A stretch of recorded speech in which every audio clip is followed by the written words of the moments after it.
We'll call the meeting to order. Dear Heavenly Father, we thank you for this day and this city in which we live. God over us tonight as we hear our deliberations. Christ, amen. This is a August 6, 2019 special call meeting of the Newnan City Council. This is a continuation of the public hearing from July the 16th, 2019.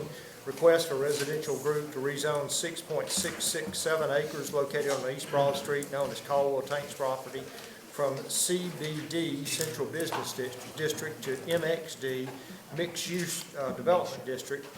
Tonight, the agenda looks like this. The first item is a presentation by city staff of information that was received at the July 25th, 2019 meeting. As you recall, at that meeting, for those of you who were here, we also, in addition, in the back, can you hear me in the back? Okay, can we get IT to fix this?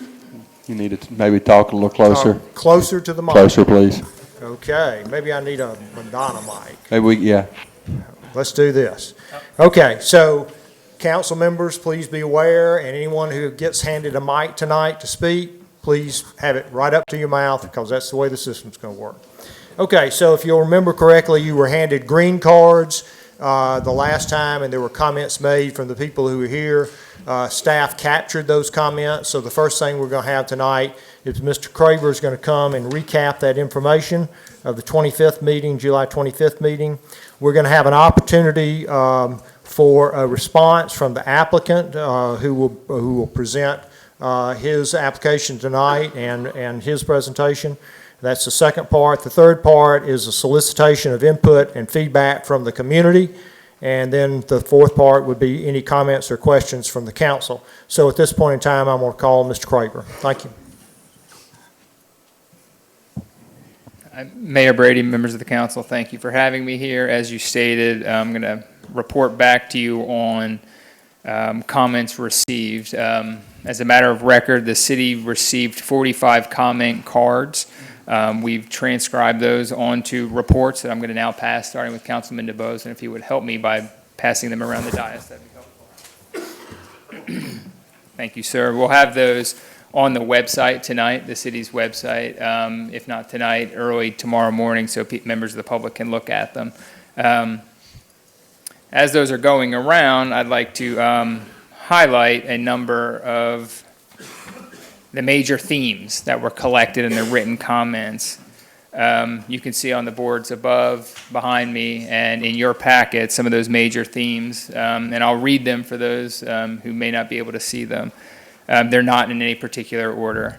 Parking concerns, high-density residentials not preferred, apartments are not preferred, historic preservation is preferred, a parking deck is desired, single-family homes are preferred, green space or recreation is preferred, an amphitheater preferred, townhomes preferred, mixed use as a term is preferred, grocery desired, there are traffic concerns, and a hotel is desired.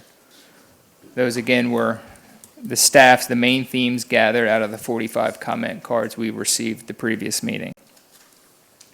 Moving on, the verbal comments, those comments that were collected by members of the audience who came up and provided input. Again, those major themes are historic preservation preferred, high-density residential not preferred, the city acquired property, attract millennial generation, traffic concerns, again, apartments not preferred, green space and recreation is preferred, and grocery desired. What you see behind me is a Wordle. It's a piece of software that when you take comments or words and you throw them into this piece of software, the software will embolden and enlarge text based upon the frequency in which that word or those words are mentioned. This was something we created as staff as a result of those written and verbal comments. I put this up there simply as a graphic illustration of those collected comments and terms, not really to speak to it at all, but find it interesting. There are a couple outstanding items I'd like to give to you as our elected body that were questions received on the comment cards. They weren't just general comments or concerns. Now, I'm going to read them because there were not that many of them, but I just want to make sure that they're captured here. The first question was received was, who is the property owner? The second is, how much property tax revenue has been collected from the project site currently? What is the due process for the applicant? Who is the real estate agent for the property? What is the impact on response time for public safety? Has it been determined how traffic will be impacted? Has there been abatement done on the property? If another version is submitted, will we have input? And then the last is, why do we need to keep the facade of Caldwell Tanks? Is it historic or important? I believe a number of those questions have been answered in information provided by staff prior today, but I believe maybe the applicant could assist with answering some of those questions when he comes up. That's all I have to report back on those comments and concerns collected at our last meeting. At this point, I'm going to turn over, unless the members of the council have questions of me, I'm going to turn it over to the applicant. Anyone? All right. Okay, Thank you, sir. Mr. Carter.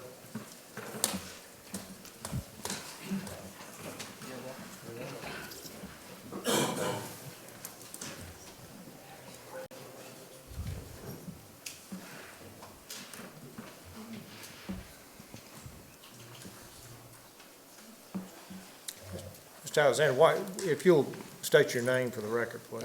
My name is Kurt Alexander. I'm with the residential group. Okay, thank you.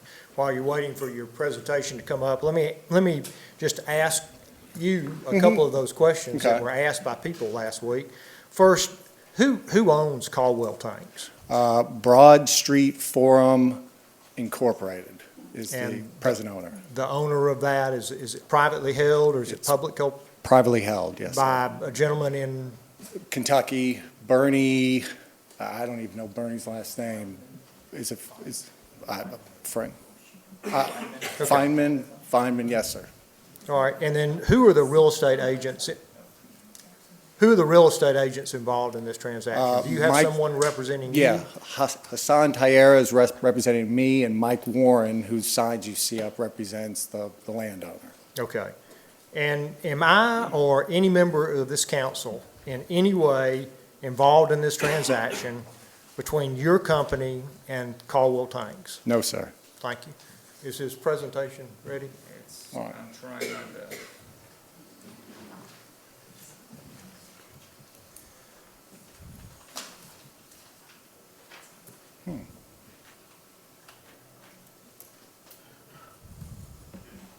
I mean, that's the page. Will the remote work now? Give it a sec. Oh, I'm sorry. You're fine. Hey, Technology's wonderful when it works.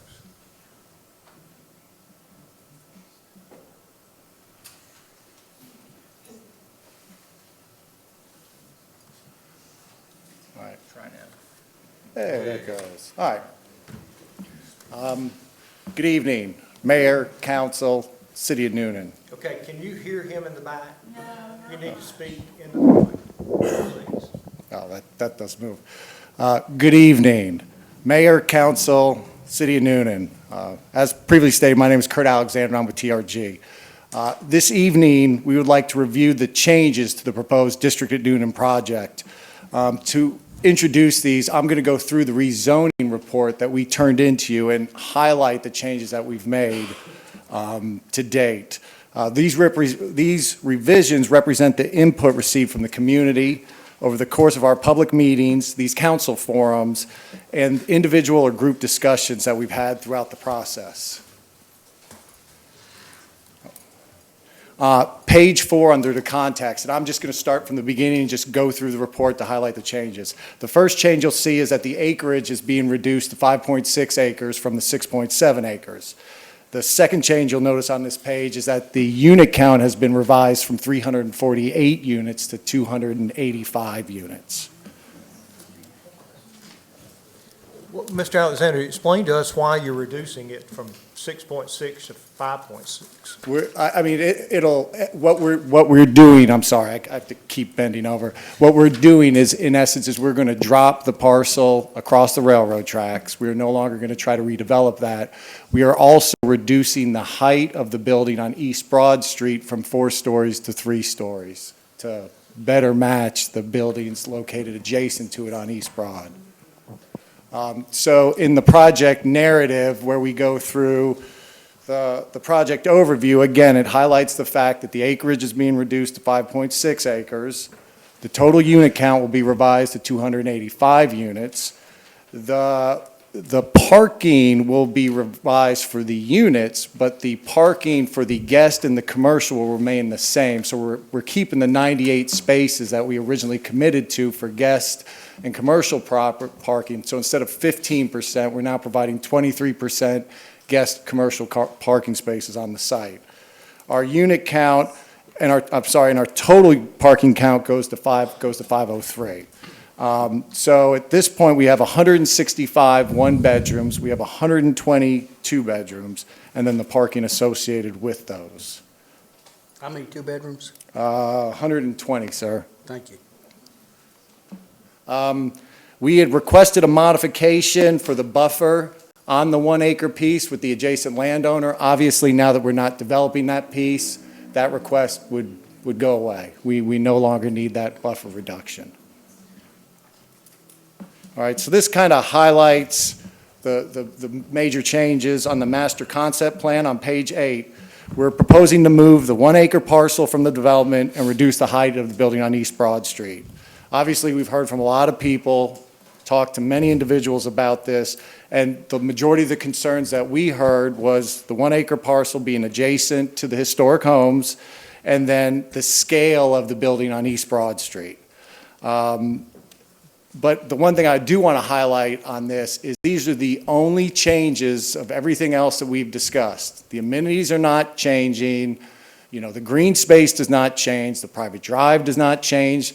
The 25,000 square feet of adaptive reuse in the office and the warehouse building will remain as we've previously discussed in meetings, and the information is provided in your packets. The survey, this is an easy one. Obviously, the survey gets revised. Proposed site design standards. Now, I'm going to go ahead and say these, but I need some additional time from the square footage percentages to work it out with my architecture design team. On the proposed site design standards, we've updated the land use summary. So our total site is 5.6 acres, which is 243,936 square feet. The residential goes down to 285 units, and the heated square footage is 256,136. Gross square footage is 363 square feet. And again, the total parking count drops to 503.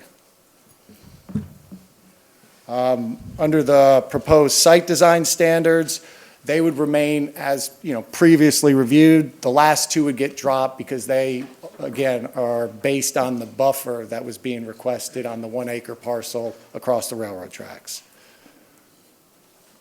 Okay, on page 14, this is our land use plan. And again, you'll see that the parcel across the street has been removed. Again, the unit count goes to 285. Excuse me.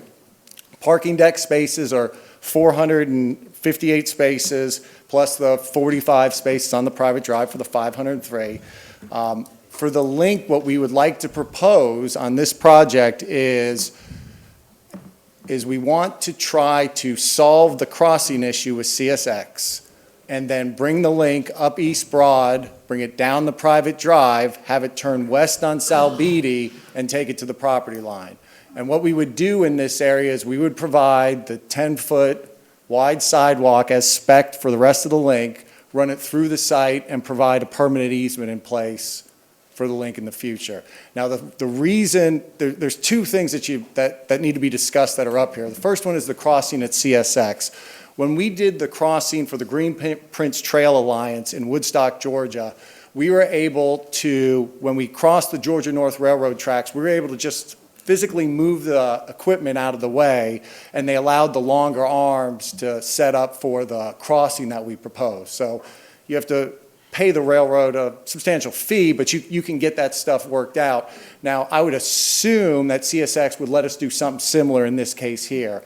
Now, if CSX started talking about some sort of specialized crosswalk or something like that, I need time to work that out with them if this is something that obviously you guys would like to see.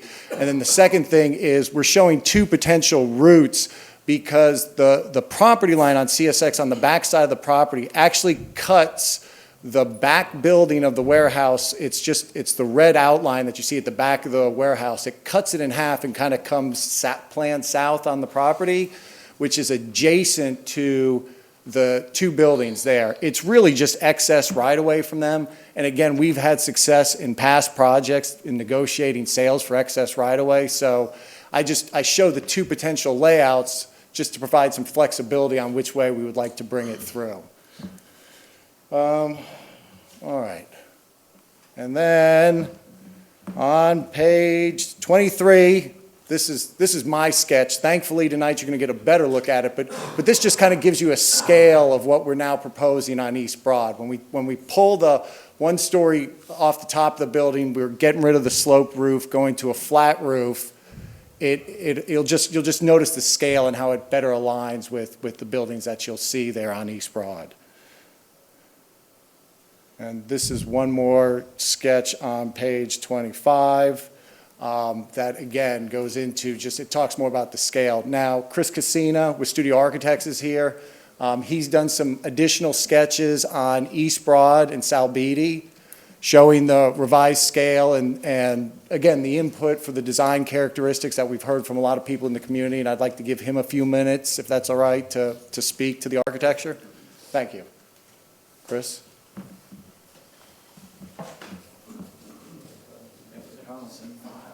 It's the same file in the same order you set it.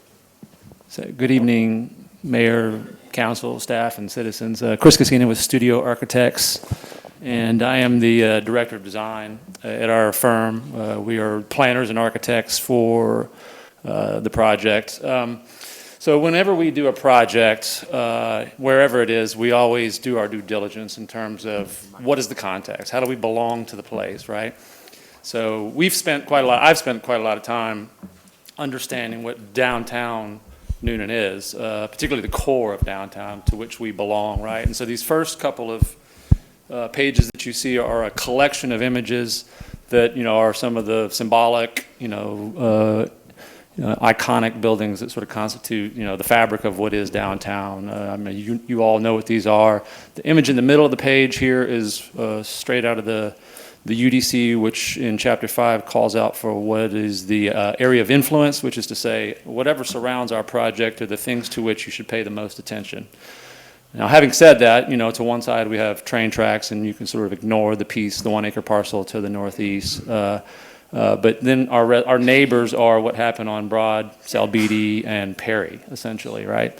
So if Newnan is a city of homes, it's a downtown of parapets, okay? I mean, there's quite a lot of history and precedent and tradition in terms of the 2- and 3-story brick buildings that house many different, uses and over the last 100 to 150 years. So that's the fabric upon which we want to build. This is just another series of similar images. All that is to say, we're trying to add to that fabric. So, with that in mind, I will say that, they don't build them like they used to, right? There's some detailing and some methods of construction that just aren't even practicable anymore, right? So what patterns can we adopt from what is downtown and belong to it and respect and honor sort of the tradition that is Newnan? So that's sort of the approach that we've taken. And those patterns essentially sort of boil down to about 5 or 6 core things. I think, through these images, it's sort of evident that there is a pretty strong language of 2- and 3-story masonry parapet-topped facades. There's a strong language of storefronts, at the street level. There's a strong language of canopies and awnings and articulation at the street level that offers shade and sort of, entry into buildings. There is a couple of other things that you can start to see. How do I kind of blow this up? I guess not. We start to borrow from, the distinctive parapets and cornices and friezes that are at the tops of the buildings. Even some of the industrial sort of nature of the site itself, the Caldwell and the Artie Cole buildings and their, industrial simplicity, some of their, signature kind of openings with the arch heads. Certainly masonry is our primary material. And this is particularly true towards any street-facing elevation, right? So this is, on the bottom of the page here, you see the three-story modification as it faces East Broad. And to put it in a little bit of context, we're showing the smallest buildings to the right, which are heading uphill towards Perry. But hopefully you can sort of see how it relates to the building. The other part of what we're trying to do is, even though our building might be a couple hundred feet long as it faces East Broad, there's a rhythm of facades, right? Sort of the fabric of downtown has been built upon, one storefront after another that's been added over time, and we want to emulate some of that as well. So this graphic tries to diagram some of that rhythm of facade as well. Top center of the page is sort of just a little slice of the center of this building as it faces East Broad to, indicate some of the detail, not necessarily the color. I think we're still working on those things. Part of the richness of downtown is sort of the variety. It's a pretty eclectic architectural mix of styles. And while we don't want to necessarily be contrived, we want to, have some diversity and variety as we walk along any given face of a building. So that's what you see here. The upper right graphic is just trying to place the building's massing in context with both what's there in white and what's being removed in blue. It's kind of the transparent blue or the old, Caldwell buildings themselves. And in some cases, in many cases, we're actually shorter than those buildings for what it's worth, just as a frame of reference.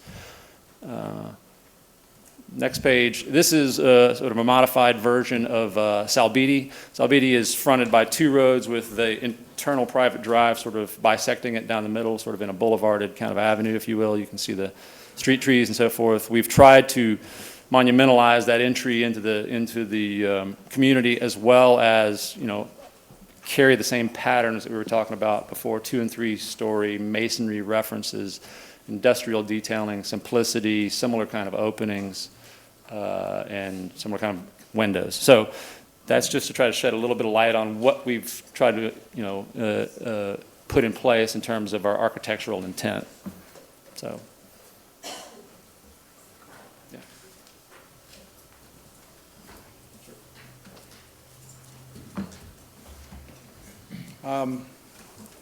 Obviously, on the architectural, we're gonna continue to develop the elevations, but Chris has done a very good job in the last couple of days putting these together since we've been obviously coming up with this revised plan. So I want to thank him for that.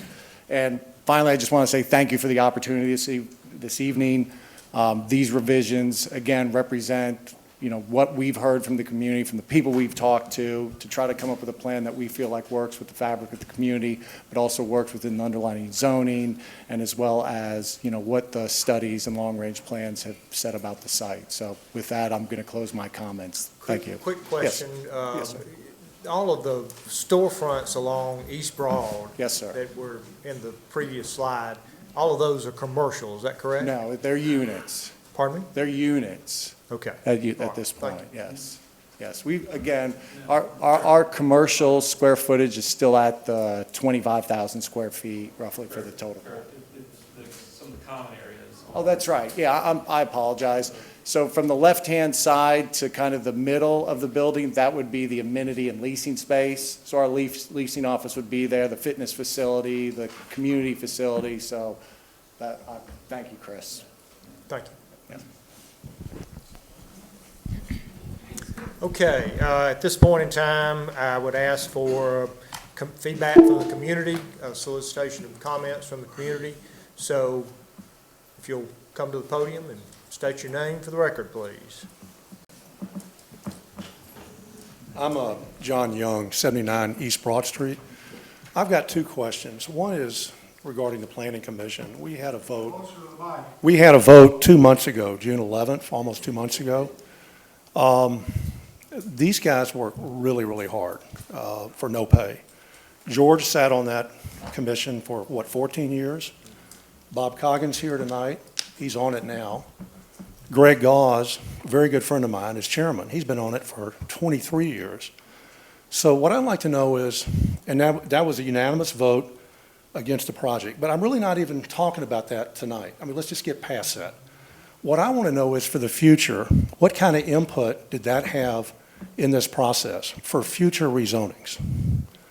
And what kind of, I mean, did council or city staff or did the applicant spend time with these guys? Because these guys gave it a lot of thought. And I'm not even talking about this project, but I'm talking about the future. Because it doesn't sit well for a lot of people. The community kind of feels like they were ignored. And forget about tonight in this application. I'm talking about the future. And I'm just wondering if anybody has any comments on that, or maybe there was feedback. Maybe I missed it. Mr. Young, You know? I'll ask Mr. Sears Yeah. to answer the question, what does the Planning Commission, what is their role in the due process under state zoning regulations? Well, You'll need a mic. yeah, as you know, the county does not have a planning commission, all right? Historically, the city and county had a joint planning commission up until the late 80s.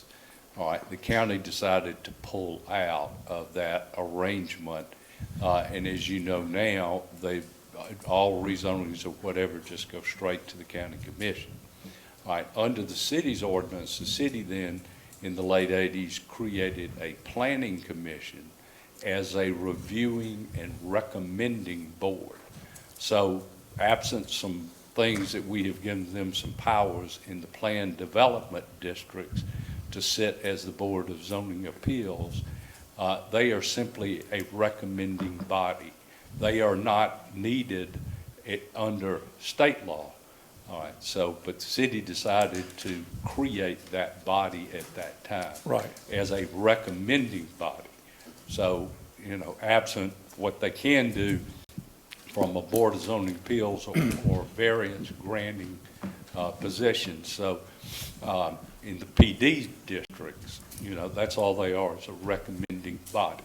Right. So they are the first line, so both for the public and for the council, for these issues to be generated, and then they make that recommendation. So that's what Right. a planning commission is for.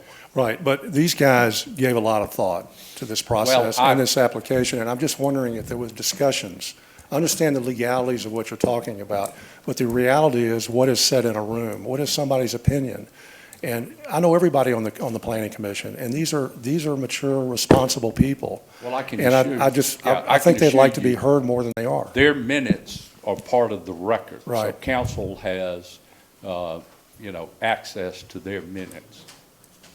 Okay. So as you But say, their Were there opinion. any discussions with city planning staff and the developer regarding the planning commission's thoughts, Well, now, analytical process, the whole thing? I don't get him, I Okay. get the agenda on Friday. Right. I come to the meeting on Yeah. Tuesday. So does that's a- the city planning have an answer to that? Essentially, what staff's purpose is to give a report based on the technical merits. The planning commission then takes that, has public hearing to get public input on that. Then they make their recommendation based on the public input as well as staff's technical report. We have a series of state mandated questions that we answer, that you will find in our report. That is Right. what our job is, to report those, and then they take that, have the public hearing, get this input from the citizens, and then make their recommendation. Yeah. Okay, thanks. One other comment, I'll make this brief. And this could sound trivial, but it can be a game changer. And Kurt kind of touched on it tonight about the CSX, about the railroad. That is an extremely active track. And those horns, and I'm not just talking about historic Coal Town where I live, but in fact, Keith and I started out downtown with our firm, and you could barely hear yourself speaking on the phone on East Broad Street at Perry. It just, You know, it's just something that I think it's a real quality of life thing. A few years ago, I called Cletus, you might not remember this, but, and asked him about silent crossings. There's one in Vinings, not too far from where I grew up. And it's amazing. I mean, that's the old L&N Railroad, which is now part of CSX. I mean, it's a very active track, probably more active than this. And it's the main Atlanta-Chicago route. But you don't hear the trains go by. But nobody's ever been hurt. It's a completely safe environment. There's never been complaints, and they've been in place about 10 years. And I think we talked about, we would need 2 crossings downtown. But I think we talked about a $750,000 a crossing price tag, which is expensive. But if we can get, you know, the city and possibly the state and maybe the developer in some portion, because it's going to impact their clientele, that's really something worthwhile looking into. I think that's a game changer, and nobody ever talks about that. But anyway, I'm just throwing that out also for future reference. Yeah. Thank you. Mr. Young, appreciate your comments. Anyone else? You'll come forward and state your name for the record, please. Thank you, Mr. Mayor. My name is Alejandro Juan Glomba, and I'm here in favor of this project. This is a good project for the city because the city has a good government, and government works on revenue. And I believe that if the government wouldn't work properly, I would be first to tell you. But we need this revenue, and this is a good project. Furthermore, I believe that the pensions, the medical insurance, the salary of the people are well taken care. 67% of the budget goes to the school department.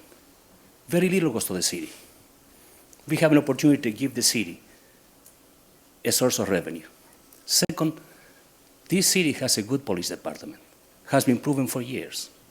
This input of people, they will handle well. And thirdly, Mr. Chairman, Mr. Mayor, is that when the neo-Nazis come to town, we raise a flag of inclusiveness. But when newcomers come to town, we raise a flag of exclusiveness. We can't be exclusive and inclusive. We must welcome people. Thank you, Mr. Chairman. Appreciate your comments. Thank you. Anyone else? No, if you'll state your address, please. Yes. Thank you. 25 Fair Oaks Court, Newnan, Georgia, and I have a vested interest in the city. Thank you. Thank you. Anyone else? If you'll state your name and address, please.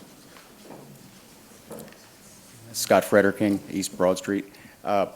If I may, I'd like to ask a question first and then a comment. I'd like to ask a question first for Kurt and then a comment. If you are going to take the apartments off the 1 acre, what is the plan for the 1 acre? If you're going to need to, we got portable. Because I understand that whatever's in your proposal, if it's approved by the city, that's what. Yeah, no, I would remove the 1 acre from my proposal. I would not be purchasing it from the landowner. So that, I would just be purchasing the 5.6 acres. Very good, thank you. All right. This math may be a slight bit fuzzy, but I believe it was 348 apartments down to 285, 48 or 42 or some number was on the 1 acre. You take that off, we're down to really eliminating 15 apartments on the large acreage, which is about 2%, which shows me that there's really no change in density to the large piece. There's really no new enhancement to it being true mixed use. We're still talking about apartments. The project is virtually unchanged, so I believe, I speak for most folks who don't want to get up here to say that their objections to the project still stand. Thank you, Mr. Fred King. Anyone else? If you'll come forward, ma'am, you're first. Sarah Chapman, 71 East Broad Street. Thank you. I would like to comment about what Mr. Frederking was saying, that we're not against apartments. We are against high-density apartments in this location. And actually, as he was getting at with the math, the density under this new proposal actually increases from about 40% to closer to 51%, 51 units per acre, excuse me. So that's actually not an improvement in the density at all. And then I have a question for the developer. In the first proposal, there was already a plan to widen Thompson Street. Is that still part of the proposal? There's never a plan to widen. Yes, sir. In your proposal online, No, it says that Thompson Street will be widened. No, In the traffic report, they recommended the 2 intersections on Thompson Street should be upgraded, if anything, in the traffic study. It said the road would but be it was- widened from it was- Salabitty to East Broad. Okay, well, that was not a part of our proposal. Okay, Such a thank you. comment. Thank you. Anyone else? Ma'am, if you'll come forward and state your name and address for the record, please. My name is Jennifer Goodson. I live at 78 East Broad Street, and I have a couple questions about the LCI study. So I was looking at that online, that the city, I guess we paid to have this done to help us with this development. And there were a couple proposals, and y'all probably have already gone through all of this, but there were 3 initial proposals in the study, and the first one was a grocery with some mixed housing townhomes. The second one was more residential, and then the third one was the apartment complex. So obviously, this is kind of the concept that, the first one, I guess, that you've evaluated. One of the things inside of the study, it talked about that the city was going to make an extension of Andrew Street. If the apartment complex was going to be one of the options, that the extension from Andrew Street across so that traffic could flow straight over to Bullsboro was a major piece of that proposal. And it doesn't sound like that's really something that we've talked about. And as well as when he went over the questions about what the public has to say, traffic was a big deal. And as y'all know, I live on the street and it's already trafficking, and I know we've done the traffic study and that kind of thing. I live it every day, and I know that when we do movies, traffic does not go that great on the street. And I really like the Andrew Street extension idea. I think that'd be beneficial. We're still working on McIntosh Parkway, so I guess I had a question for the planning more so than the apartments. But with those 3 concepts in the LCI study, the grocery is what I would love, and the mixed housing. That's my personal opinion, and I think a lot of people agree here. Grocery was actually one of the things that was mentioned. The second one, it kind of goes from best to worst. And then the third one was the apartments, and it was an option. I don't think, though, that they're really grasping the concept of the apartments as well as incorporating the traffic flow. So does the zoning, I guess I have to ask the question and then you answer it next time around. Well, no, we can answer. I'll ask Mr. Phillips, who's our city manager, to clarify a little bit about the LCI and the origins of it and who paid for it actually, and that it was done several years ago. So if you'll step through that for us. Yes, sir, Mr. Mayor. The LCI, Livable Centers Initiative, was a grant program through the Atlanta Regional Commission. It was done in 2013, so we're going on 6 years old, so it's been a little while. And it was for the main intent originally was for that Andrew Street corridor, for the redevelopment of that particular side of town. When we made the application, I remember having the conversation with the Atlanta Regional Commission staff about expanding the limits to a broader area of downtown. And it's basically a planning guide. It isn't an incentive that we use to go seek redevelopment opportunities. It is a guide that this council did adopt. And you're right, it had the 3 options. You did a very good job explaining those and brought up a really good question about Andrew Street. And Andrew Street has been something that we have been discussing, and it is currently on our list for the T-Splosh referendum, which will be going to vote this November. So if the T-Splosh is passed. I met with the traffic committee, and they kind of told me that it has been on the agenda, but there's really not been a reason for it. So I guess my question to the board is this something that you can commit to if you do approve apartments, that you can commit to it, or is it something that you just have to, maybe it'll happen kind of Ms. thing? Phillips, talk a little bit about the selection process that we went through to put transportation projects, Andrew Street was one of them, on the T-Splosh that's coming up in T-Splosh, it's a transportation special purpose local option sales tax, 1 cent sales tax that if passed by the voters of Coweta County, our sales tax rate will go from 7% to 8%, and that 1 penny will be used specifically for the projects on the list.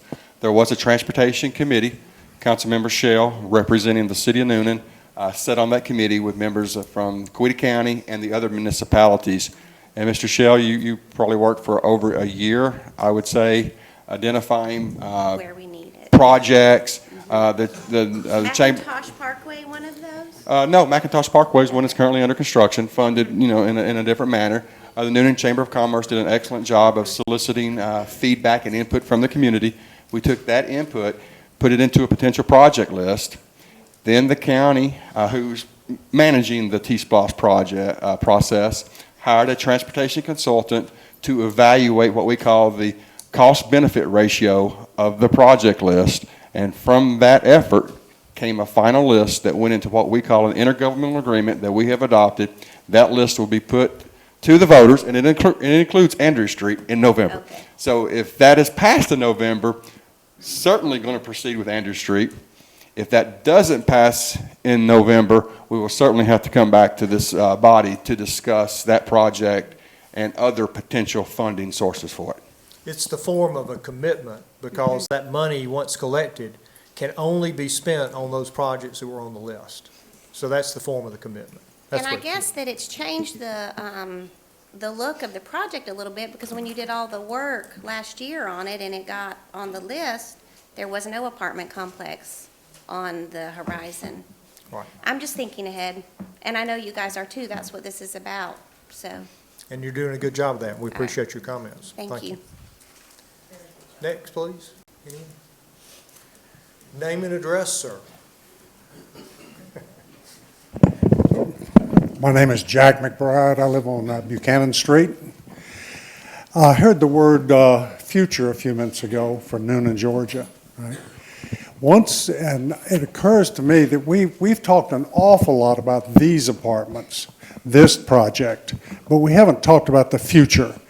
Once we have sold our souls for this, so to speak, I mean, Newnan, Georgia has only one or two things to sell.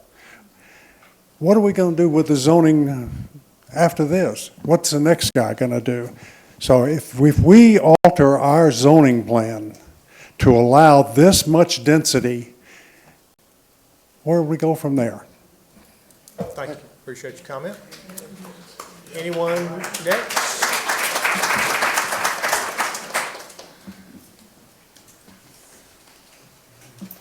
Hi, I'm Raymond Nipper, 22 South Beatty. So I think I heard something about a traffic mitigation plan that's going to redirect traffic from the railroad crossing to South Beatty. And so now my ears are perking up, because it sounds like I'm about to get about 5 times as much traffic. So could you further explain repeat what you said again and explain further what's going on with that, please?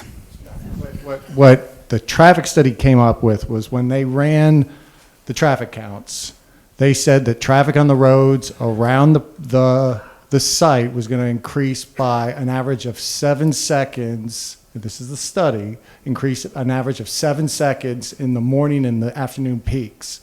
It pointed out 2 intersections. It's in the study. It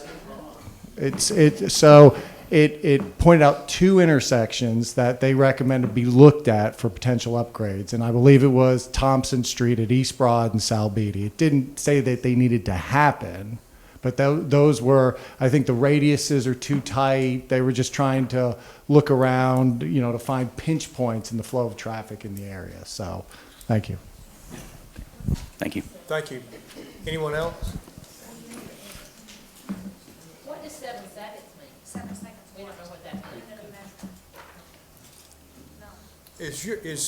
I'll ask, while Mr. Bohannon's making his way up, I'll ask Mr. Alexander a question.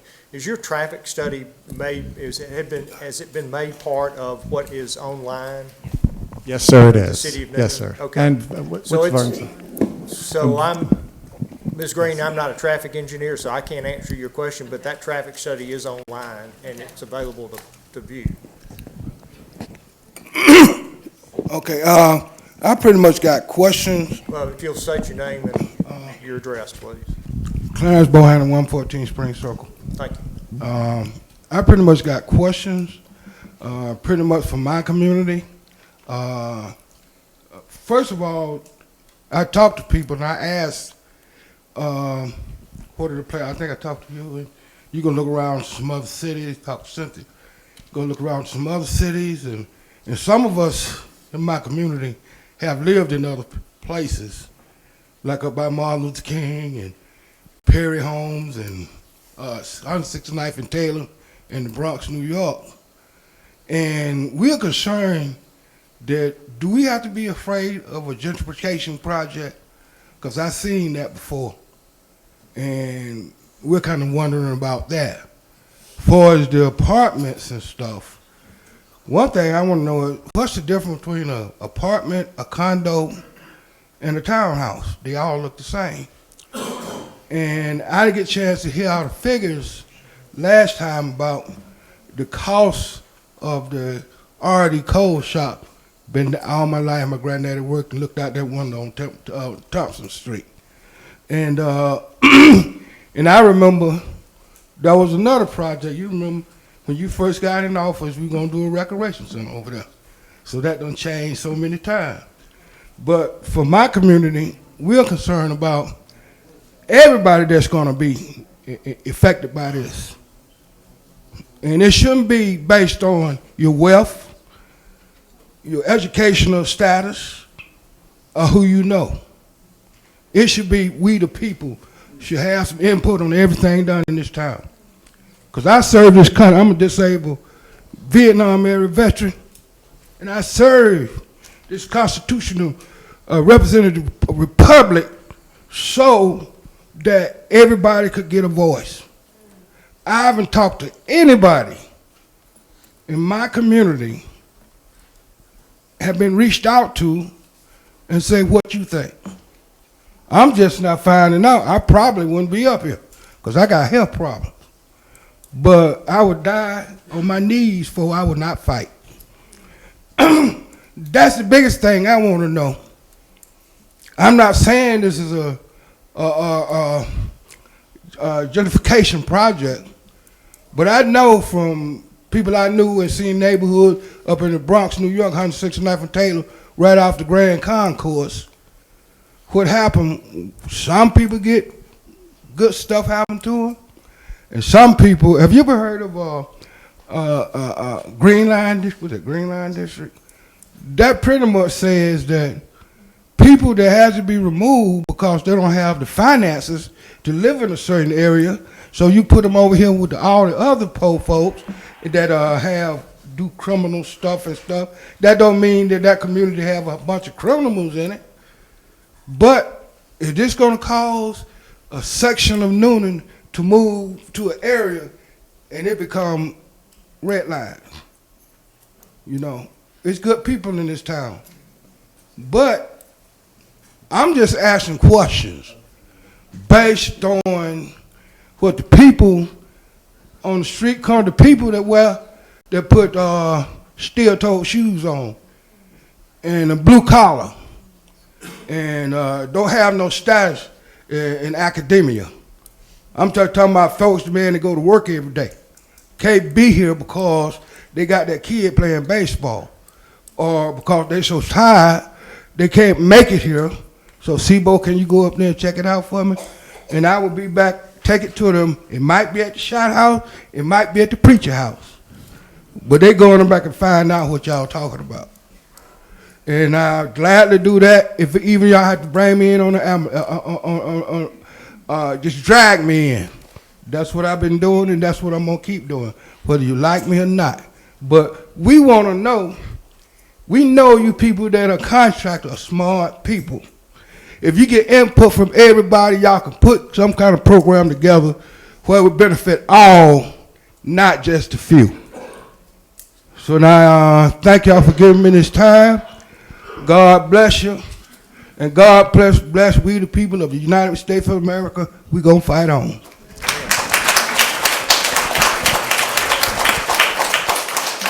Thank you, Sebo. Anyone else? Come to the podium, please.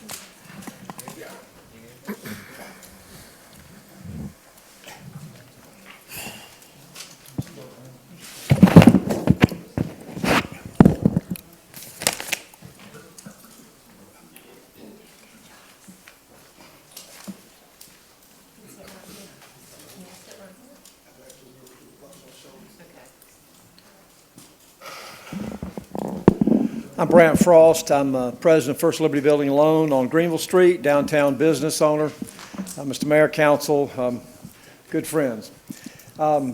We are not going to have a second chance to get this right. And I'm addressing our neighbors here because it's they that you all represent and that this project is going to affect. Mr. Alexander and his team are very highly regarded in the business community in Georgia. I finance commercial projects all over the country. They have a great reputation. They're going to be successful this year, next year, and beyond, regardless of whether they do this project or not. But downtown Newnan may not be successful if we put apartments there. I personally don't believe there's any scenario where an apartment project works on this site.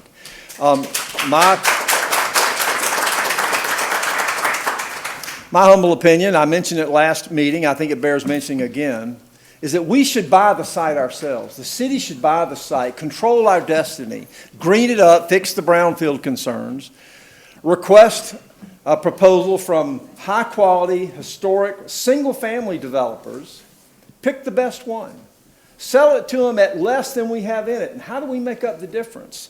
There's a simple thing called a TAD, a tax allocation district. You surround the site, and all the increase in property taxes, which would be $200,000 or $300,000 a year, $2 to $4 to $6 million over 10 to 20 years, all that money comes back in to recapture the delta between what we pay for the site to green it up and what we can sell it to a single family developer, or what he can afford to pay and to make a profit. So then what do we get? So instead of 280 apartments and 400 cars, of millennials, bless their hearts, teenagers who are 35 years old and still haven't grown up yet. I've got some in my house. I mean, I love them. But I'm not sure I want 400 of them right down there on East Broad Street. Who are coming and going. And, instead, we could have 20 to 40 to 50 high-quality, single-family homes with families. You can't build a culture or community without children. You can't have children without families. We would have 20 to 50 families of people who are coming here who are leaders, merchants, professionals, our future community leaders, future members of the city council. And I think the advice of the board that you all appointed, the zoning board, that voted unanimously no, I think the 90% opinion of the voters that you all represent, who are unanimously would say no. I'd see those opinions merit consideration. I say we buy the site, green it up, control our destiny, and be sure that we get it right the first time. Amen. Thank you.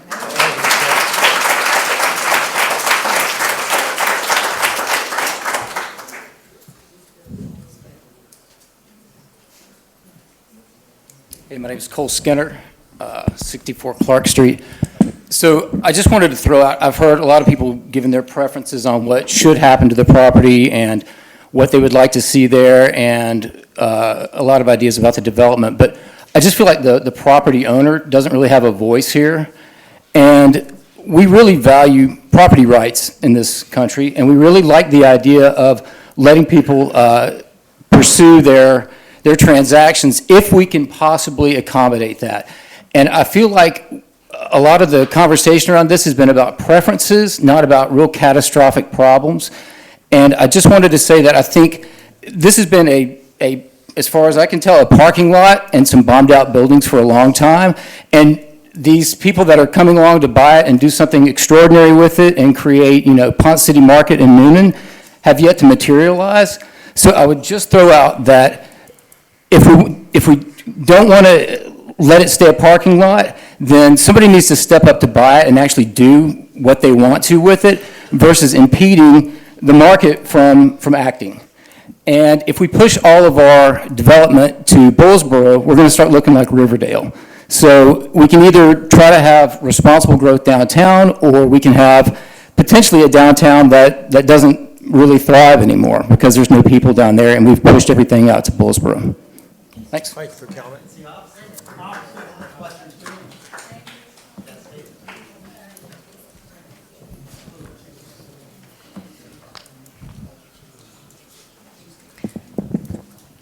Good evening, Mayor, Councilman. My name is Phyllis Graham, and I live at 7 College Street. And I also am privileged to own a business, a small business on the square for 10 years. And I thank you for your 10 years of support. I wasn't going to speak tonight, but I must. And part of it is totally not about whether I'm for it or against it. It's about a culture of wanting to continue Newnan being the place it is. And what makes Newnan the place it is not apartments, it's not homes, it's not townhouses, it's the people. And I wrote a letter to the editor September 30th, 2009. And I just want to share something. I'm not going to read the whole thing. But when we came to Newnan, we didn't know anybody. And because Newnan is what it is, we were welcomed here. We joined A Taste of Newnan. We got to know the Main Street director. She helped us with our building completion. We did Taste of Newnan. We were the first, we'd been open 2 days before we did Wine About the Economy, which in 2009, the economy was in the tanks, and people said, why are you opening a chocolate shop? And it's like, well, people need chocolate when they're depressed. So this is what I feel is a privilege to be up here right now. I appreciate the council allowing people to speak on both sides, and I don't have any ill feelings about the people who are so terribly against it, but I will say that this was my impression back then, and it still is now. When I walked to the square, birds singing and the rising sun illuminating the distinctive skyline, I am grateful for what is and for what can be a thriving downtown. Newnan has a charm reminiscent of the past, a cultural diversity that speaks to the future, and a will to act in the present and to recognize our abundance. Then I went on to give examples of the courthouse being renovated when we opened the Carnegie Library and what it was doing with the foundation. So, and it is really interesting that I went on to say that Newnan is committed to the success of this beautifully restored structure, talking about the Carnegie. The sign above the library says, Newnan, City of Homes. Homes, not houses. And I was referencing the fact that homes are where people have families, where they grow and they thrive. So I just want you to look at things a little bit, just be open-minded about the potential, and I believe what my friend Mr. Skinner just reported on. So with that, I appreciate your time. Thank you. Thank you, Ms. Carey.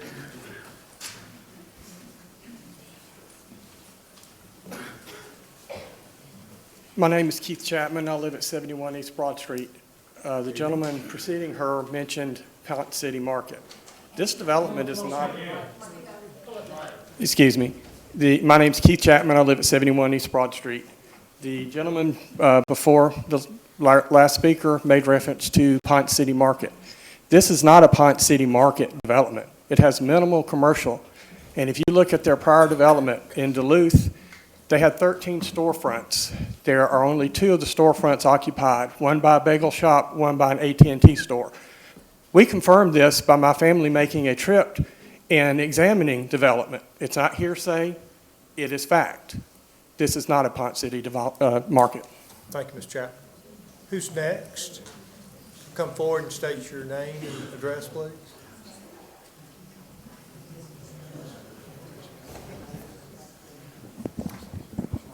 Good evening, Margaret Grossel, 113 East Broad. Thank you, Mayor. Thank you, Council. Hello, neighbors. What I wanted to kind of take it back to where we should be talking about, and the issue that's on the table is whether or not this should be rezoned. That's my understanding that the question is on the table. Thank you. Okay. With that being the question on the table, the only question is, do we want mixed-use development or don't we? Is that correct? That is what the question is in front of you today, or has been out there. By changing it over to mixed-use development, what that does is it opens up for other entrepreneurs, other people who have the same vision as this gentleman here, to now want to come into our city and take a look and possibly develop this area. So I question, it's all nice to find out what the developer would like to do. I think that's step 2, slightly cart before the horse at this point.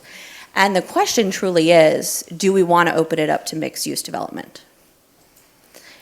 If we don't, we have to be prepared to potentially lose downtown businesses. That being said, is this necessarily, when I'll use the analogy, I didn't marry the first person I dated, so this is the first one. It's okay, he's making some accommodation, but is he truly the right fit for Newnan? Now, if he buys it and we go ahead and rezone it, he still has to go through the process of getting all of his, if I'm understanding correctly, Mayor, everything he wants to do has to be approved. So that's the second step. What he wants, how he wants to build it, the level to which the layers of the height of the building, how many units, parking spaces, all that is the second step. It's called a COA, a Certificate of Appropriateness. Thank you. I knew Anyone- there was a term for it. Thank you. That's right, would have to do that. So the question on the table, the only question that we should be asking ourselves is, do we want to leave it commercial, or are we going to look to rezone it? And I just want to bring the neighborhood back and the community here back to the real question at hand. Aside from what the developer wants to do, the question is, do we want to rezone it, yes or no? And I leave that up to you to hear both sides of the argument.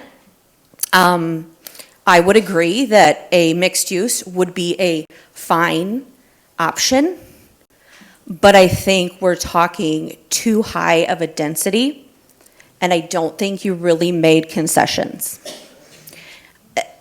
Opinion. That being said, I know that this could potentially go on for a very long time, but I just want to make sure that we're answering the right question at this point, which is the only question on the table, whether or not we want to rezone. So if we could just keep that in mind as we all talk. Thank you. Thank you for your comments. Next, you'll come up and, well, John Palmer, 19 Alpine Drive. I just had a question based on what she said. So, is what she said correct? You guys can approve this for just the mixed-use development, but then not give him, that doesn't give him the right to build what he wants to build right now? no, the rezoning request is for mixed-use development with what he has before us. Right. So you can't say we're going to give mixed-use development the thumbs up, but you get a thumbs down to the developer. You have to deny the whole process, correct? Well, I'm going to ask Mr. Sears to interrupt me here if I get this wrong, but we could, and I even hate to go here, but we could unilaterally rezone that piece of property even if he was not here, even if we didn't know him, even if we just completely, there was nothing before us, as a proposal, we could rezone that piece of property. But that's not the discussion. The discussion is rezoning it at his request with his proposal, and with the zoning ordinance that would be passed, it would include all of his proposal and all of his design, and he would be locked into that because it would be part of the ordinance. Okay, I just want to, because the way her question was got me thinking that you could do one or the other, but as it is, you have to either approve the zoning request, and he gets his approval for his development. That's correct. Okay, thank you. So, but if we, obviously, the opposite of that is also Right, if you true. turn it down, great. That's right, yeah, right. Mr. Sears didn't interrupt me, so maybe I can play lawyer. Okay, I had Mr. Trump, if you'll come forward and state your name for the record, please. Good evening, everybody. I'm Patty Geronda, and I live at 51 Temple Avenue, and I'm also the innkeeper, or future innkeeper, for Casa Bella Bed and Breakfast. I would like to make a statement tonight with regard to the development or the unfolding of all these events. I recently had to appear before you after everything was checked out, underwear color, that kind of thing, to make sure I was suitable to operate my bed and breakfast again. at 51 Temple Avenue. I had to swear that I would not let, we're only going to have 3 rooms when we open, but I had to swear that I wouldn't let those people park in our streets, which I supplied that information, gave the pictures. Everybody knows we have an acre and a half, so there's not an issue there. But what I'm questioning is this thing about the future. I was told recently I can't host, as soon as I open the bed and breakfast, I can no longer host fundraisers. You know, I can't do anything other than have people, and they can't park on the street. And I'm questioning how we suddenly jumped from that, which I didn't have that information when I signed another statement that said I had no issue with my questionnaire, or the new ordinances that were made when I closed to care for my parents. So I did not know of the changes coming. Nobody asked me what I thought at that time. And so I've gotten more restrictions on me because I can't do those same things that homeowners can do now, and I can't use our streets. But the gentleman who I talked to one night said he would issue stickers so they could park on those same streets that my guests, my 3 cars, can't use. And I think there's somebody just said about the future. The big project, I can see why they have such great appeal, but I am questioning, like, I've been here 26 years. I pay $7,000 a year in taxes. It's small to y'all maybe, but it's not small to us. We've invested a great amount of money to be a little tiny business. And instead of making us feel welcomed, we got to tell people don't park in the street. You know, not that they do. I mean, we've had guests here recently. They know where to park. We direct them. We have signs up. But I think when you're entertaining the idea of 300, 250 apartments, why are they going to get this new zoning that would allow restaurants, bars, possibly when the vacancies unfold, which they probably will, there will be tons of new Airbnbs, which is in direct competition with me. I stated to all of you, we pay taxes. I collect the taxes this weekend on my guests from Newnan, and I report them to the state. But I just see that there's like this big movement to get stuff, but for people who are here, I've asked y'all before to hear me. This is probably my 5th public hearing for my business, and you know, people spoke out against that, and here we are. And I want if you change that, I live in that same kind of atmosphere. I want those privileges too. So wherever she is, we've talked about this. We are not bad for Newnan with our 6 people. So I think that if you decide that this could go forward, then maybe there's some other things we should be addressing about the future of small business, of all of us who've invested, not at the magnitude he is, but we're still an asset to Newnan. And I'd like y'all to hear that, because if he goes, I want y'all to know I'm coming. Thank you, ma'am. Okay.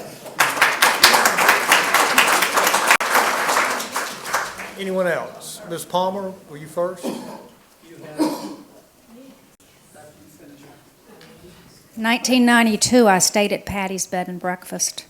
She is one of the reasons why we came to Newnan, because she explained to us how the town worked, what was available.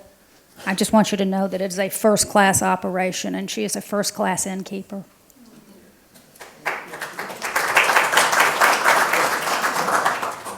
Well, this is still an apartment development. I'm sorry, your name and address? Oh, I'm sorry, Keith. Jocelyn Palmer, 19 Alpine Drive. I've spoken so many times, I felt like everybody knew me. This is still an apartment development. As I said, he uses his tax breaks, which are legal. I would use them if I had them. And he's going to build apartment units and some small amount of commercial. 51 apartments per acre. I believe we're limited to 12 currently. 285 total units. So the community, by and large, about 97% I measure, has spoken loud and clear that they don't want this site as an apartment development. It's only an 18% reduction of units, I could have predicted that the little 1-acre parcel was going to magically disappear from the project. A 15% reduction of the building site, still apartments. This density, somebody asked about the effect on the police department. It's in the report, but the density would require an additional 4 policemen. That's before the loss of the other units, but it'd be 4 policemen plus all of the costs of dealing with them and their pensions and the equipping, fully equipping of police cars, unless we are willing to accept some reduced response times. Well, I think our police department does a bang-up job in town, and I'd like to keep it that way. We also didn't discuss exactly how he was going to deal with the brownfield remediation, and honestly, that is a black hole in my mind.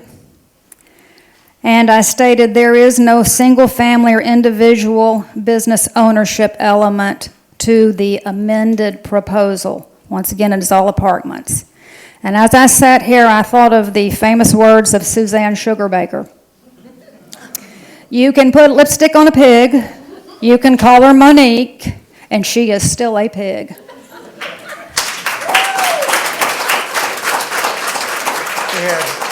I think we have one more in the back, and we'll begin to wrap up the public comment portion of the meeting. Name and address, sir.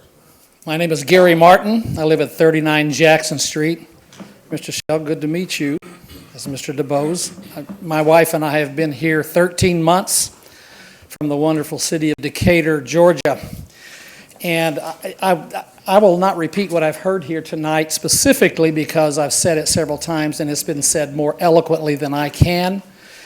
But I will talk momentarily about the issue that still is paramount in my mind and many others, and that is that of density. When I left Decatur, I left for a specific reason, my wife and I did. I was retired about a year ago, and we looked really honestly to move into Decatur. We liked that town square. It's Newnan on steroids, basically. But a wonderful place, I would say around 2 years ago and previous to that. My wife and I went back there this last week on purpose.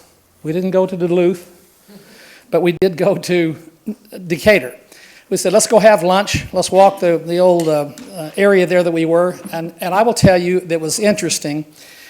Over the last 2 years, there have been 5 developments almost identical to the ones that Mr. Alexander and team wants to do. And I will say, too, I think you guys are very professional in the way you present things. I told you the day I met you down there that I'd seen you about 1,000 times over the last 25 years of my life. I've done hundreds of presentations and I've seen hundreds, and you guys did a great job. But I will tell you that when we pulled up to go to have lunch, I saw what I really honest to God feel is what we are getting ourselves into if we're not careful. And that is a density situation that will come back to haunt us. And as it was said here tonight, Mr. Frost, you only get one chance. And what happened was that after we hunted for a parking spot, I told my wife, I said, all right, we're going to pull in right here. And we jumped out of the car to go to Highland Bakery. I stepped back for a moment because on the sign on the door it said, if you get booted, here's the number. And so 2 things. Every spot in Decatur has electronic parking monitors. I don't know, but you guys probably have addressed that issue, but it's coming, folks. One way or another, it's coming. And so I let her go in, eat. I came back out, and I met the boot man. And we had a little conversation, and I said, I'm moving my car over the side, and I did, and I used my Quick Park Mobile app. So I wouldn't get booted. Paid $3.50 for the first hour. We went in, had our breakfast, and made sure we got out in time. But I will tell you that the density there, because of the apartment complexes, and I'm not against apartments as such. My wife and I lived in one for a few years when we first got married. And so it's not about being against apartments. It's not about trying to say we don't want those. There's no difference. I mean, people have to live somewhere. But this doesn't fit. Jocelyn used my statement, and I love that one. You can put all the paint on that pig you want to, it's still a pig. And I will tell you that, you know, we have learned, we've known Newnan for many, many years. We just moved here 13 months ago. We love this place. I'm a part of it. You saw me mowing my lawn out there the other day. I'm always out there doing something on my property, trying to improve it, make it look better, because we have to keep up with Miss Jean, who lives next to us there. She has a wonderful property. Let's do this right. I don't have all the answers. You do. Thank you for what you do. You have a thankless job, and because of the number of people that have shown up here every time, and I bet you we'll all be here next week when we have a meeting and the week after. We just want the right thing in there. Mr. Frost, that idea of yours, I love it. I think it's a great one, but anything we do has risk. I understand that. Been in it all my life. Thank you for the time. Make the right decision. You have people here, most of whom probably voted for those of you that are sitting up in front of us. And we'll do that again if everything turns out right. Thank you.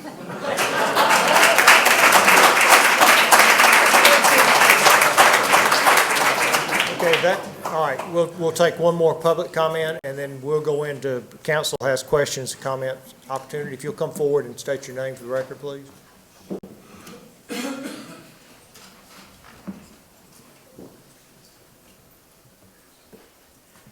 My name's Jenny Boyce, and I live at 54 Temple Avenue. I know when you mentioned it in the paper, you talked with the school system, and I've been an educator for over 30 years. I've been in the classroom. I've watched kids come in. I've watched kids come out. And when you asked the school system, they said they would adjust. Well, I see all the apartments being built on Popular Road. I see all the apartments being built on Newnan Crossing Boulevard. And now we're going to have 200 and some apartments being built here. What's going to happen to our schools? Are we going to have so many kids going in and out, and they all need an education? I love those babies, sometimes more than my own kids, because I can send them home at the end of the day. But are we going to have to put up trailers because our schools are overcrowded? Because they can only build them so fast. And the way I see it, Atkinson is the school that's going to get these apartments, the elementary. Newnan will get the high schoolers. Evans will probably get the middle schoolers. That's a lot of cars pulling up to these schools, dropping kids off in the morning. I don't know how many kids would be there, but it's going to be a lot. Think of our schools. What's going to happen? How much more money is going to be taken to be put into the school system to build more rooms? Or are we going to put trailers for them? We've eliminated trailers. Let's not go back to it. I'm just, educator, schools, kids. Where are we going to put them? Thank you for your comment. Okay, we're into the part of the agenda this evening where we have questions, comments from council. Anyone on council? Have anything, questions of the developer? I have at least one. What you have presented to us this evening is your final Yes, sir. product? Yes, sir. Okay. Yes. Anything from anyone else? I want to make sure that that's the case. Yes, sir. Okay. Yeah, that was my question. Okay. I had one more question. Sure. On the original route of the link. Where did I can't recall what we had there in that area. They're talking about running the link through the property. Yeah, Councilman Alexander, the original location of the link was to come across the historic depot, interface with that, and then run along property in a planning document, so it could wiggle a little bit, for lack of a better term, on a northward track along city-owned property, interacting with property owned by Caldwell Tanks, commonly referred to as that gravel lot. Right. It would continue there to East Washington, at which point it would interact with the Newnan Lofts and head towards C.J. Smith Park.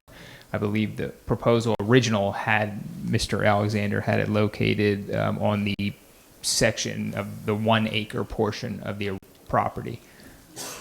That's correct? Yeah. Yes, sir. Yeah. Okay. And one more question. How many square feet of commercial space are you proposing? Right now, we're proposing, it's 26,000 odd square feet. We believe there's about 5,600 square feet in the office building. We believe there's about 20,000 square feet in the warehouse building. Now, that does not include the basement area that some people have seen, that may be a good option for potential use down the road. It's you know, part of the issue you get into with adaptive reuse is you really don't know what's in the walls till you start getting into them. So we haven't committed to that space. I mean, we know the basement between the office building is pretty rough, so we don't even think there's a use there, but there is the potential for some additional square footage below the warehouse building potentially. Okay, thank you, sir. So let me ask that question in a different way. Yes, sir. In your pro forma that you're doing, Yes, sir. what is the gross leasable space that you? We're just going with the 25.6, you know, the 20,000 and the 500, or excuse me, 20,000 in the warehouse and the 5,600 in the office. We are not including the warehouse at this, or not the, excuse me, the basement of the warehouse at that point, you know, but. You've been in that basement. Oh, yeah, been in the basement. So have I. It's, what? So have I. Yes, It's a but good no, thing but I mean, not it's including 7-foot ceilings, it's exposed, you know, snackstone walls, it's got the huge timber floors. I mean, it is cool space. And- If we can find a way to use it, but again, the problem you get into with that stuff is because the structure needs to be exposed. You have to do it that way. So if we start splitting things by floor, then you have to start running drywall and all the structure disappears and it turns into a white box. Right. So even if you want to do the basement, basically whatever restaurant, brew pub, or whomever you find to come into the space, they've got to vertically want the whole thing. So that's, you know, the challenge of that space truly comes in. But hey, we could do something with it. I have a question. Yes, sir. Mr. Alexander, can you describe to me the process? We've talked, and you've mentioned that it has to be to a level 1 in remediation, correct? So can you please describe to help us understand what that remediation process will be? Yes. So Matrix, who owns the responsibility for the soil on site, has taken it to a risk reduction standard of 5, which is acceptable for manufacturing levels. And Lance, if I misspoke, please point out. So we have to take it to a risk reduction standard of 1, which is a higher level of clean. So basically, after we get out there with the buildings, we're going to. Let me ask you a question. Yes, sir. Why do you have to take it to level 1? Because it's a residential use. You know, somebody made the statement previously about, well, turn it into a park. That's even higher use than the residential uses. So it's the testing standards and the parts per billion that you have to meet for the heavy metals in the soil and the other contaminants that are contained on site. So for us, we have to, even though it's technically clean by Matrix's standards, we have to further clean it to a residential standard. Additionally, Caldwell Tanks or Broad Street Forum, they have the liability inside the buildings because it's below a slab. Now with the buildings on site and the slabs there, they don't have to clean it. So when we demo the structures and we expose that soil, now we've exposed the problem, we become responsible for cleaning it. So again, we've done, you know, a bunch of tests inside the building, but we've drilled 20 holes in 200,000 square feet or, you know, whatever odd it is. So again, we'll have to clean those areas up as well. The contaminated groundwater has been injected by Matrix, and that's a process that we'll have to continue monitor over time, and you know that should be handled on its own. And then within the buildings themselves, the asbestos has to be removed.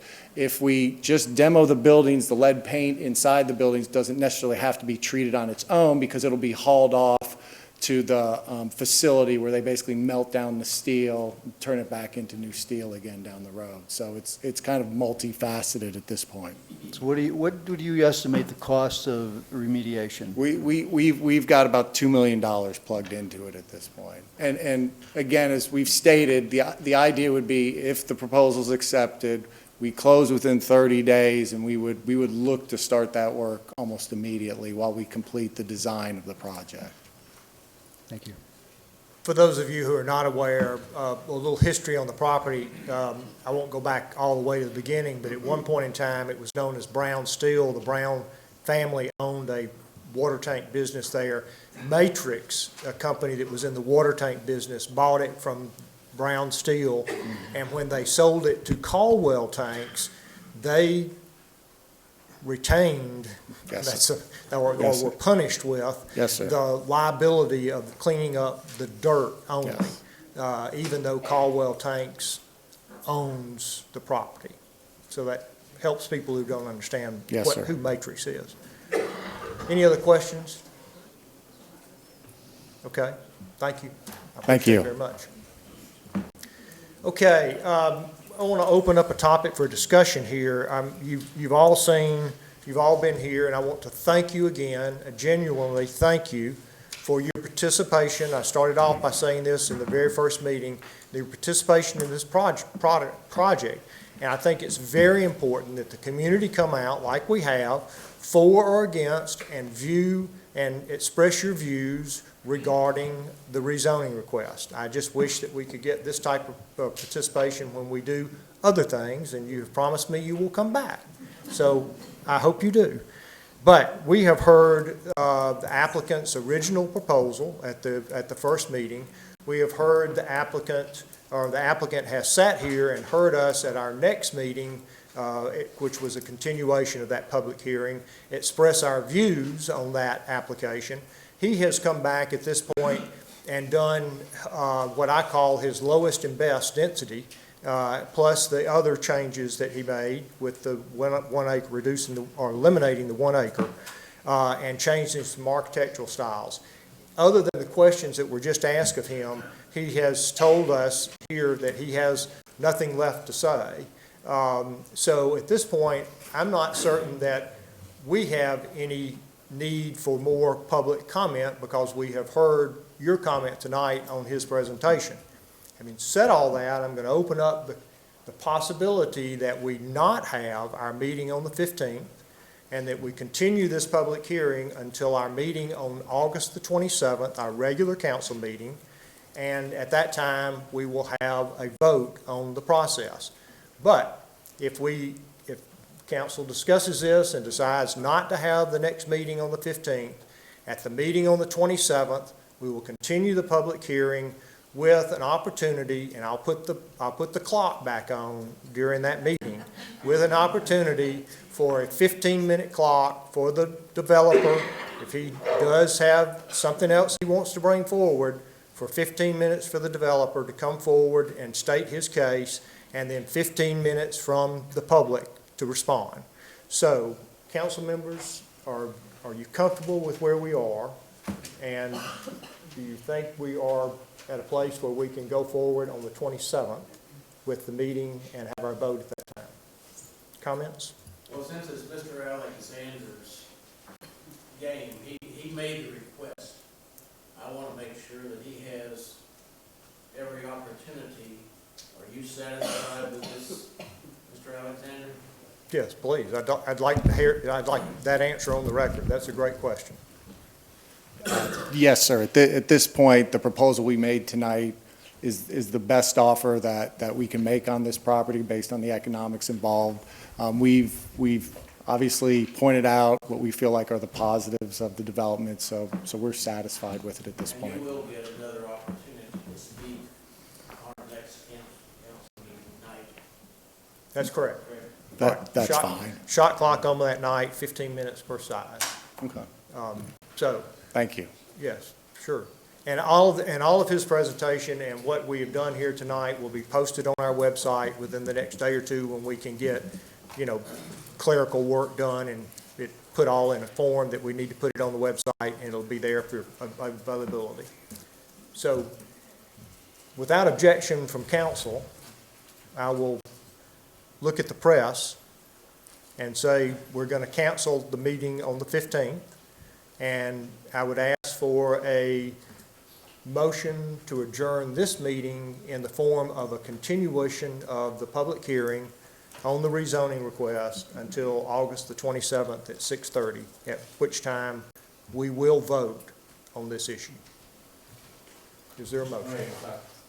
Mr. Sears. That the motion say I move to cancel the 15th meeting. And continue this meeting. Is there a motion? Mr. Shell, motion. Is there a second? Okay, I have a motion, a second. Any discussion on, any discussion on what we're doing here? Everybody understand? Okay, I'll call the question. All those in favor?